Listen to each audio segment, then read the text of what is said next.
कि भगवान श्री राम एक छोटी सी धारा को पार करने के लिए केवट से अनुरोध करते हैं।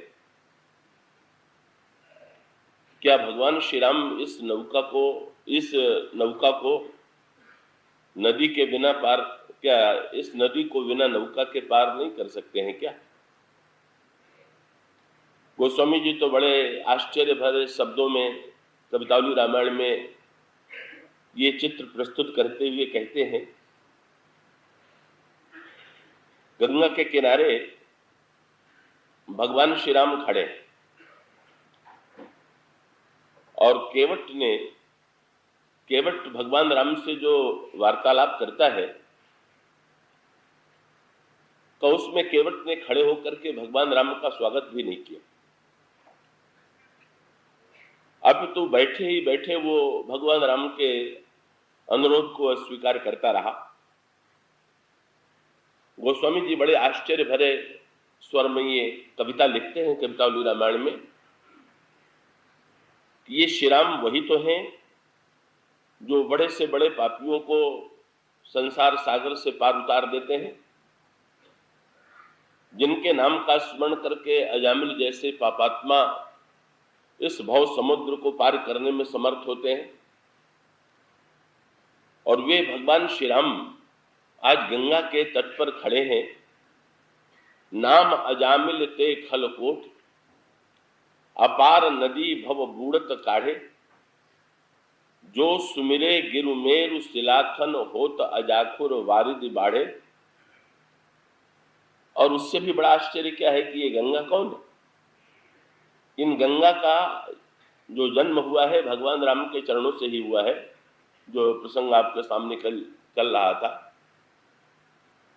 तब गोस्वामी जी कहते हैं, नाम अजामिल ते खलकोटि अपार नदी भव बूढ़त काढ़े, जो सुमिरे गिरिमेरु शिलाकन होत अजाखुर वारिधि बाढ़े।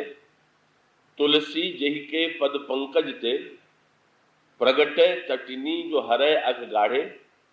और ते प्रभु वह ईश्वर और या सरिता तरिबे कह, एक नन्ही सी नदी को पार करने के लिए मांगत नाव करार हुए ठाढ़े। खड़े होकर के भगवान श्री राम नौका मांगते हुए दिखाई दे रहे हैं। इस आश्चर्य को देख करके गोस्वामी जी ने तो आगे चल करके ये लिखा है कि जब केवट ने भगवान राम से ये कहा कि मैं आपको अपनी नौका पर बैठाने के लिए प्रस्तुत नहीं हूं, और अच्छा तो यही होगा कि आप उस पार जाए ही नहीं, आप यहीं पर रहें। और उसके साथ साथ कवितावली रामायण में तो गोस्वामी जी ने कहा, केवट ने भगवान राम से ये कहा कि यदि आप मेरी नौका पर बिना बैठे नदी को पार करना चाहते हो तो आइए मैं आपको स्थान दिखाने के लिए प्रस्तुत हूं जहां पर नदी में जल थोड़ा, केवल कमर तक जल, और वहां से आप बड़ी सरलता से नदी को पार कर सकते हैं। पर यदि आपका ये आग्रह हो कि नहीं, मैं तो तुम्हारी नौका पर बैठ करके ही नदी को पार करूंगा, तब तो फिर मैं जैसा कहूंगा वैसा ही आपको करना हो। और वो मैं ये कहूंगा कि जब तक मैं आपके चरणों को धो नहीं लूंगा। और उसके साथ साथ केवट ने एक वाक्य ये कहा कि चरणों को भी मैं तभी धोऊंगा कि जब आप मुझसे अनुरोध करेंगे कि मेरा चरण धो। मैं इस विषय में भी मेरा कोई आग्रह नहीं, ये भी आपको ही अनुरोध करना होगा कि मेरा चरण धो, तो उसके पश्चात ही मैं आपको पार उतारूंगा। तो गंगा बह रही है, गंगा चिन्मयी है, गंगा चैतन्य है, और एक क्षण के लिए गंगा चकित हो गई, क्योंकि गंगा को पुरानी घटना याद हो गई। क्योंकि गंगा का तो जन्म ही तब हुआ था जब ईश्वर ने 2 पग में सारे ब्रह्मांड को नाप लिया था। तो गंगा को तो भगवान के उस बृहद रूप का स्मरण है जिससे उनका जन्म हुआ। और जब केवट भगवान का बिना स्वागत किए हुए ऐसी आड़ी टेढ़ी बातें करने लगा तो गंगा को लगा कि केवट कैसी बड़ी धृष्टता कर रहा है, कितना बड़ा अपराध कर रहा है। लगता है इससे भगवान के स्वरूप का ज्ञान नहीं है। और अभी भगवान फिर गंगा को लगा कि एक बार भगवान का विराट रूप देखने को मिलेगा। भगवान अभी गंगा के किनारे अपना विशाल रूप, विराट रूप प्रकट करेंगे और एक पग मेरी इस धारा के उस पार रख करके का पार हो जाएंगे और केवट को ये दिखला देंगे कि तुम समझते हो कि क्या तुम्हारी सहायता के बिना मैं इस नदी को पार नहीं कर सकता। गंगा को एक क्षण के लिए यही विश्वास हुआ, लेकिन गंगा ने जब ये देखा कि भगवान श्री राघवेंद्र ने अपना विराट रूप प्रकट नहीं किया, और विराट रूप प्रकट करना तो दूर का, भगवान श्री राघवेंद्र ने केवट की बातों को सुनकर के केवट से ये कहा कि भाई सुन कृपालु बोले मुसुकाई, सोई करू जही तो नाव न जाई। अच्छा भाई तुम वही करो जिसमें तुम्हारी नाव न जाए। फिर भी केवट चरण धोने के लिए नहीं उठे। केवट का तात्पर्य यह था कि ये तो बड़ी घुमावदार भाषा है, ये तो पंडितों के समझने की भाषा है कि वही काम करो जिसमें तुम्हारी नाव न जाए। तो मेरी नाव न जाने का एक उपाय तो यही है कि आप उस पार जाइए ही नहीं, मेरी नाव में न बैठे तो भी मेरी नाव नहीं जाएगी। आप अगर थोड़ी दूर पर नदी को अपने आप पार कर लीजिए तो भी मेरी नाव बच जाएगी। तो इन ये घुमावदार शब्दों के द्वारा आप जो कह रहे हैं, मैं तो नहीं समझ पा रहा हूं कि आप क्या चाहते हैं। आपको तो स्पष्ट शब्दों में ये कहना होगा कि मेरा चरण धो। और तब गंगा ने बड़े आश्चर्य से सुना कि भगवान राम ने केवट से ये कहा कि अच्छा भाई बेग आन जल पांव पखारू, जल्दी से जल ले आकर के मेरा चरण धो दो, और हो तो विलंब उतार ही पारू, मुझे अत्यंत विलंब हो रहा है, मुझे पार उतार दो। जब गंगा ने ये वाक्य सुना तो अभी तक तो केवट की बुद्धि पर गंगा को तरस आ रहा था कि कैसा धृष्ट केवट है जो भगवान राम से ऐसी बातें कर रहा था। लेकिन भगवान राम का उत्तर सुनकर के तो एक क्षण गंगा को ये भ्रम हो गया कि ये भगवान है भी कि नहीं, जो इस प्रकार से केवट के सामने हारा हुआ सा प्रतीत हो रहा है, जो केवट के समक्ष इतना निरुपाय प्रतीत हो रहा है कि निरुपाय होकर के ये कह रहा हो कि मुझे जल्दी से पार उतार दो, बिना नौका के मैं कैसे पार होऊंगा, कोई ईश्वर कैसे हो सकता है। इसलिए गोस्वामी जी ने लिखा कि पहले तो गंगा ने जब भगवान के चरण नख को देखा तो उन्हें प्रसन्नता हुई, लेकिन जिस समय प्रभु के वाक्यों को सुना उनके बुद्धि में मोह का उदय हुआ। पद नख निरखी मोह देवसरी हरसी, और सुनी प्रभु वचन मोह मति करसी। गंगा का आश्चर्यचकित होना स्वाभाविक है। क्या श्री राम बिना केवट की सहायता के इस गंगा को पार करने में समर्थ नहीं है क्या? वे केवट के समक्ष के इतने जो पराजित प्रतीत हो रहे हैं, इसका रहस्य क्या है?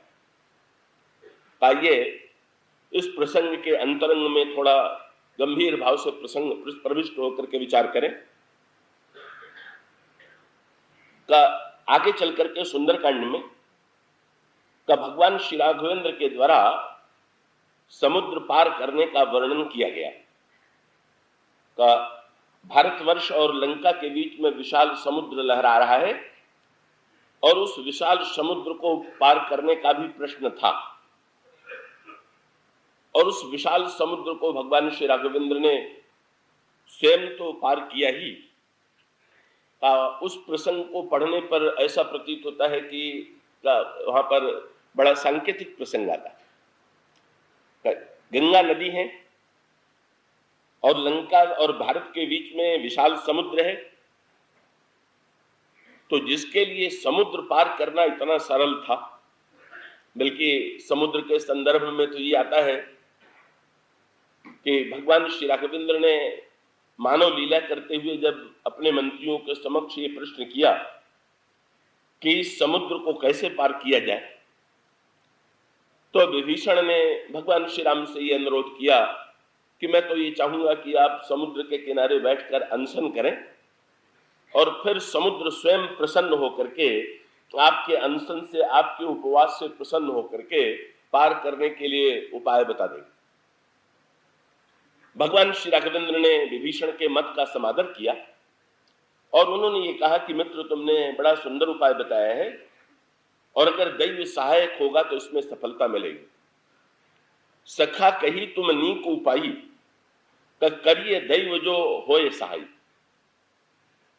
कश्य लक्ष्मण जैसा तेजस्वी महापुरुष वहां पर विराजमान, लक्ष्मण जी को आश्चर्य हुआ, क्या भगवान श्री राघवेंद्र अनशन करने के बाद तब कहीं समुद्र को पार करेंगे क्या?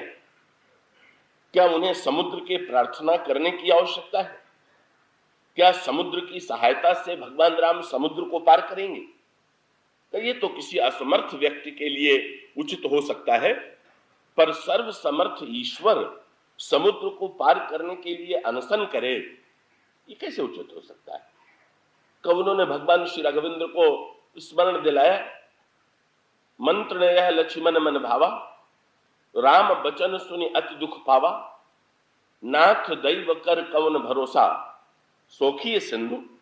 आप समुद्र को सुखा सकते हैं, करिए मन रोषा, केवल आपके संकल्प, आपको क्रोध करने की आवश्यकता है। लक्ष्मण जी कहते हैं सुखा दीजिए। भगवान श्री राघवेंद्र लक्ष्मण के मत का भी समादर करते हैं और ये कहते हैं, सुनत बिह से बोले रघुबीरा, ऐसे ही करब धरो मन धीरा। घबराओ नहीं, ऐसा ही करूंगा। और उसके पश्चात भगवान राम अनशन करते हैं और अनशन करने पर भी जब समुद्र नहीं आता है तो भगवान क्रोध में भर करके लक्ष्मण से ये कहते हैं, लक्ष्मण बान सदासन आनु, सोखौ बारिधि विसिक्त शानु। लक्ष्मण जरा मेरा धनुष बाण तो ले आना। लक्ष्मण जी प्रसन्न होकर के भगवान राम का धनुष बाण लाते हैं। भगवान श्री राघवेंद्र ने जो ही धनुष पर बाण चढ़ाया, समुद्र भय के मारे कांपने लगा और वो भगवान राम के चरणों में आकर के गिर पड़ता है। एक और समुद्र के प्रसंग में ये स्थिति है कि जिन भगवान श्री राम के बाण के भय के मारे विशाल समुद्र कांपने लगा, वे ही भगवान राम गंगा के किनारे खड़े हैं। कहां नदी कहां समुद्र, और वो नदी के किनारे का केवट इतना ढीठ है कि उसको भगवान राम के बाण से कोई भय नहीं लगा। और जिन लक्ष्मण ने समुद्र के किनारे इतनी तेजस्विता भरी वाणी में बात कही थी और भगवान राम के धनुष पर बाण चढ़ाने पर जिन लक्ष्मण को बड़ी प्रसन्नता हुई थी, का कवे लक्ष्मण आज उनकी इस नदी के किनारे क्या दशा।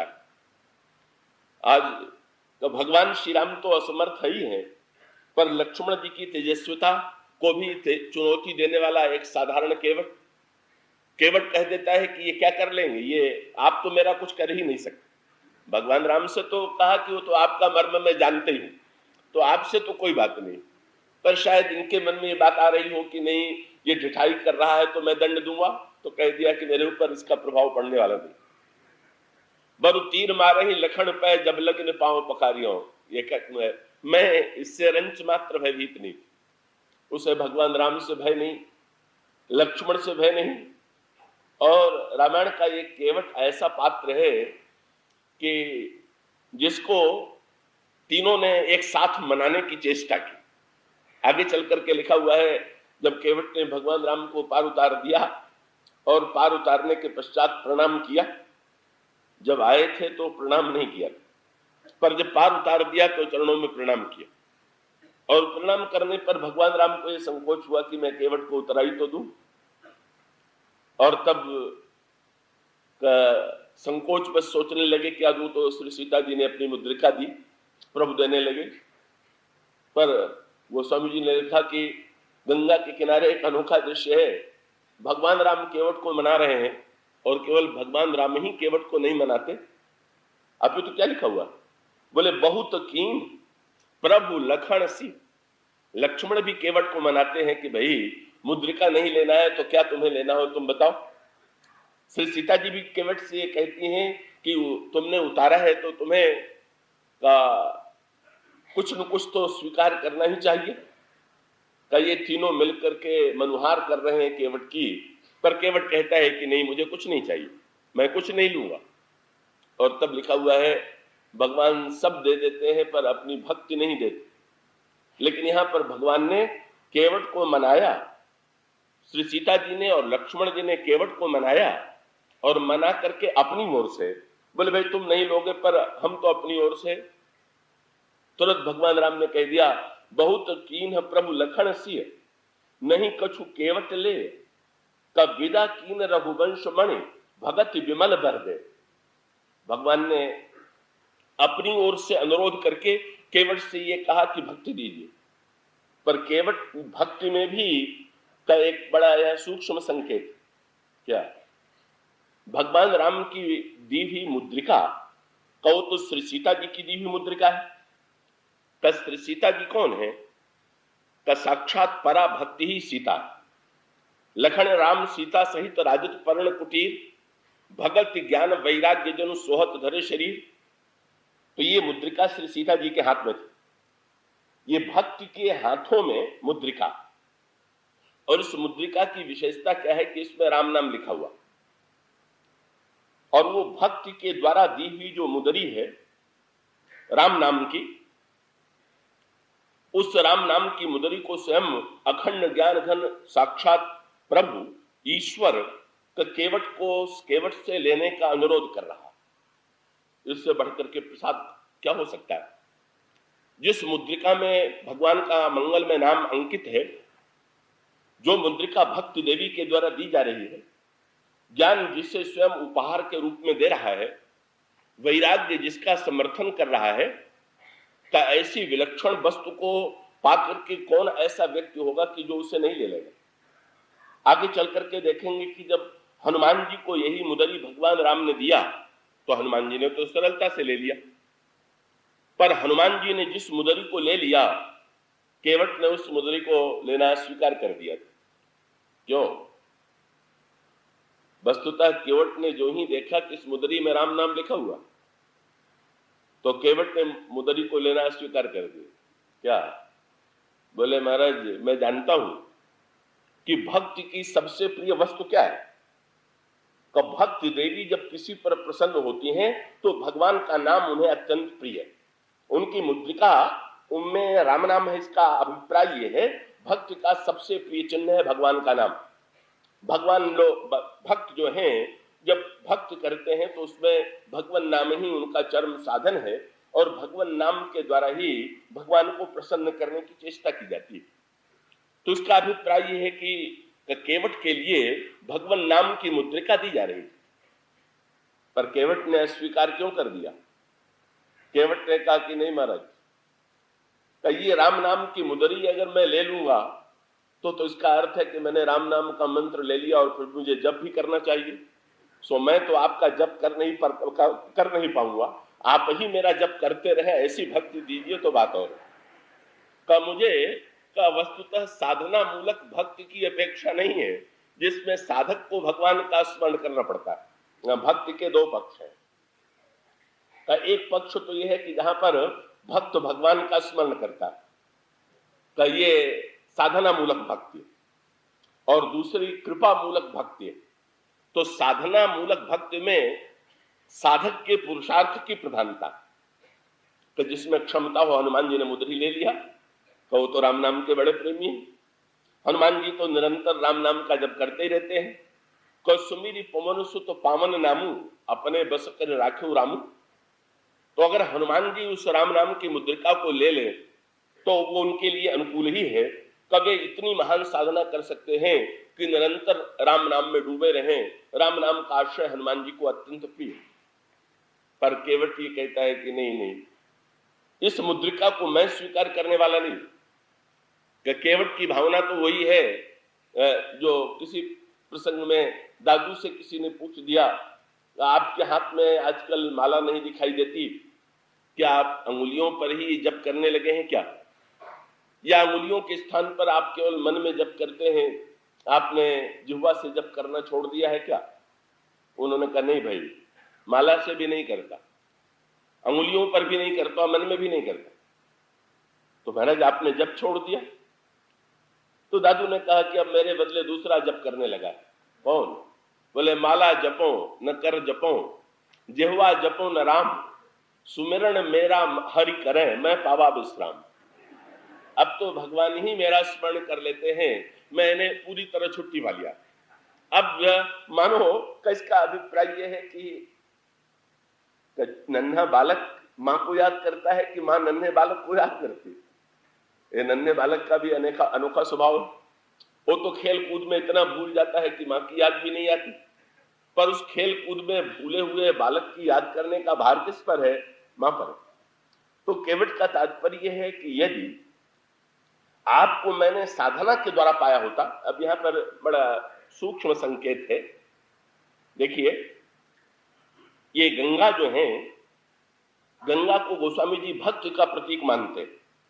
राम भक्ति जह सुरसर धारा, और समुद्र जो लंका और भारत के बीच में लहरा रहा था, वो समुद्र कौन सा है?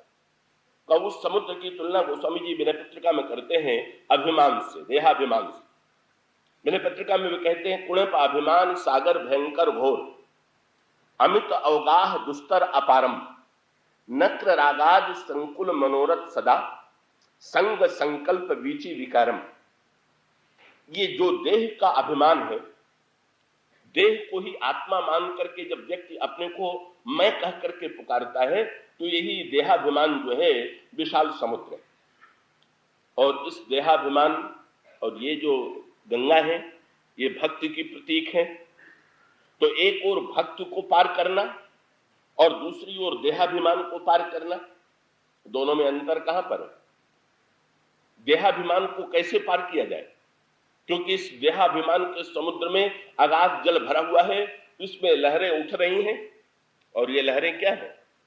ये लहरें निरंतर हमारे आपके जीवन में समुद्र में लहराती रहती हैं कि ये जो नाना विविध प्रकार के जो संकल्प मन में उठ रहे हैं, यही समुद्र की लहरें। और इस समुद्र में बड़े बड़े विशाल जलचर भी हैं। ये जलचर कौन से? कि जिन जलचरों की विशालता में का ये जलचर गोस्वामी जी कहते हैं, नक्र रागाद संकुल मनोरथ सदा, संक संकल्प वीची विकारम। ये जो मनुष्य के अंतःकरण के राग द्वेष हैं, यही विशाल जलचर है। और इसका अभिप्राय यह है कि एक जलचर जो है, एक तो पहले भी एक दूसरे को खाते रहते हैं, और समुद्र को अगर कोई तैर करके पार करने की चेष्टा करे तो ये जलचर उसको भी खा जाते हैं। तो इसका अभिप्राय क्या हुआ कि हम अपने मन के संकल्पों को यदि पार करने की चेष्टा करें, तो राग की जो वृत्तियां हैं, राग के जो जलचर हैं, का एक राग का जलचर दूसरे जलचर को खा लेता है। और इसका अभिप्राय है कि आज एक से राग है और उससे बड़ा राग किसी और से हो गया, तो बड़े मत्स्य ने छोटे मत्स्य को खा लिया।